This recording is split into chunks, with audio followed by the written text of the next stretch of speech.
Hello, நான் உங்கள் SS. இன்றைக்கி காலிஃப்ளவர் பொரியல் எப்படி செய்கிறதுன்னு பார்க்கலாம். ரொம்ப சிம்பிள் ரெசிபிங்க. காலிஃப்ளவரை இந்த மாதிரி சின்ன சின்னதாக கட் பண்ணி வச்சுக்கோங்க. ரொம்ப சின்னதாக கட் பண்ணி வச்சுக்கோங்க. அப்புறம் தான் காரம் செய்கிறோம்.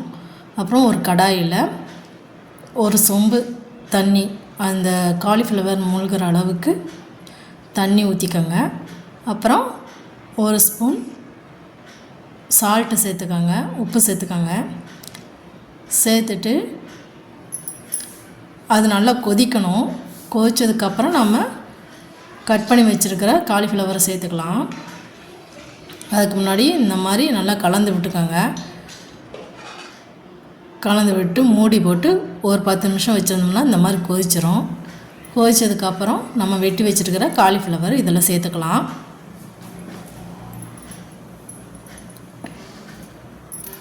இது ரொம்ப சிம்பிளான ரெசிபிங்க. நம்ம சாம்பார் சாதம், வேறு எந்த ஒரு சாதத்துக்குமே நல்லாயிருக்கும்.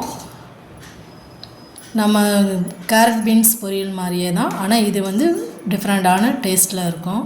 எப்பயுமே நம்ம காலிஃப்ளவரில் சில்லி, மஞ்சூரி அந்த மாதிரி போடுவோம். அதுக்கு பதிலாக இந்த மாதிரி ஒரு தடவை செஞ்சு பாருங்கள், ரொம்ப டேஸ்ட்டாக இருக்கும். இது மூடி வச்சுருந்து ஒரு 5 நிமிஷம் வச்சுருந்தாலே போதும். அதுக்கப்புறம் இதை நம்ம வடிகட்டி எடுத்துக்கலாம். வடிகட்டில் வடித்து எடுத்துக்கலாம். அதில் இருக்கிற தண்ணி மட்டும் அப்படியே கீழே எடுத்து ஊற்றிடலாம். எதுக்கு நம்ம இப்படி செய்யணும்னா, அதுக்குள்ளே இருக்கிற எந்த ஒரு பூச்சி, இலவன், புழு ஏதானு இருந்தாலுமே அந்த தண்ணியில் வந்துடும். இப்போ ஒரு கடாயில் 2 ஸ்பூன் சமையல் எண்ணெய் சேர்த்துக்கலாம். எண்ணெய் நல்லா காயணும். காஞ்சதுக்கப்புறம் 1 ஸ்பூன் கடுகு சேர்த்துக்கலாம்.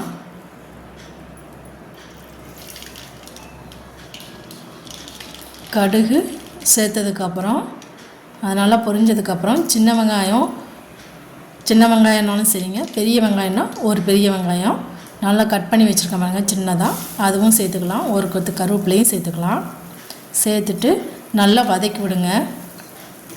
கொஞ்சம் கலர் சேஞ்ச் ஆகணும். ரொம்ப ப்ரௌன் கலரில் வர வேணும்னு அவசியம் இல்லை, ஆனால் கொஞ்சம் கண்ணாடி பதம் மாதிரி இருக்கும்ல, அந்த அளவுக்கு வரணும். ஒரு 5 நிமிஷம் அதை வதக்கி விட்டாலே அந்த பதத்துக்கு வந்துடும். இந்த ரெசிபியை வந்து பிகினர்ஸ் கூட ஈஸியாக செஞ்சிடலாம். பாருங்கள், இந்த அளவுக்கு கண்ணாடி பதத்துக்கு வந்ததுக்கப்புறம் 1/2 ஸ்பூன் மஞ்சள்தூள் சேர்த்துக்கலாம். அதுக்கப்புறம் 1 ஸ்பூன் மிளகாத்தூள் சேர்த்துக்கோங்க.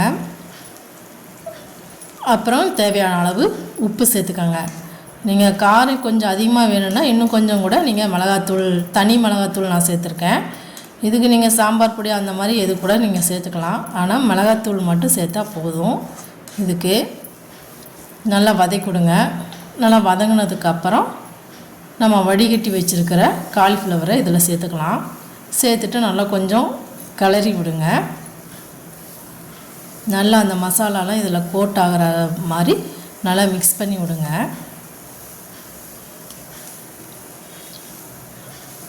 இது வந்து ரொம்ப சிம்பிளாக இருக்கும். குழந்தைங்க ரொம்ப விரும்பி சாப்பிடுவாங்க.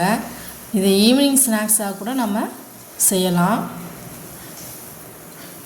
ஒரு டம்ளர் பாலோட இந்த ஸ்நாக்ஸு, இந்த பொரியல் நம்ம கொடுத்தோம்னா பிள்ளைங்க எல்லாருமே நல்லா இன்ட்ரெஸ்ட்டாக சாப்பிடுவாங்க. கொஞ்சமாக தண்ணி ஊற்றிக்கோங்க, ரொம்ப தண்ணி ஊற்ற வேண்டாம். ஏன்னா அது ஏற்கனவே அரை வேக்காடு வெந்திருக்கும். அதனால் கொஞ்சமாக தண்ணி ஊற்றினா போதும், நல்லா ஃபுல்லாக வேகிறதுக்கு. நல்லா கிளறி விடுங்க. கிளறி விட்டு மூடி போட்டு ஒரு 5 நிமிஷம் மட்டும் வேக விடுங்க. இந்தளவுக்கு வந்துடும். கொத்தமல்லி தூவி இறக்கிடலாம். சூப்பரான காலிஃப்ளவர் பொரியல் ரெடி. இது வந்து ரொம்ப சிம்பிள் ரெசிபி, சீக்கிரமாகவும் செஞ்சிடலாம். தேங்க்யூ ஃபார் வாட்சிங். பிடிச்சிருந்தா ஷேர் பண்ணுங்கள், சப்ஸ்கிரைப் பண்ணுங்கள், லைக் பண்ணுங்கள். தேங்க்யூ.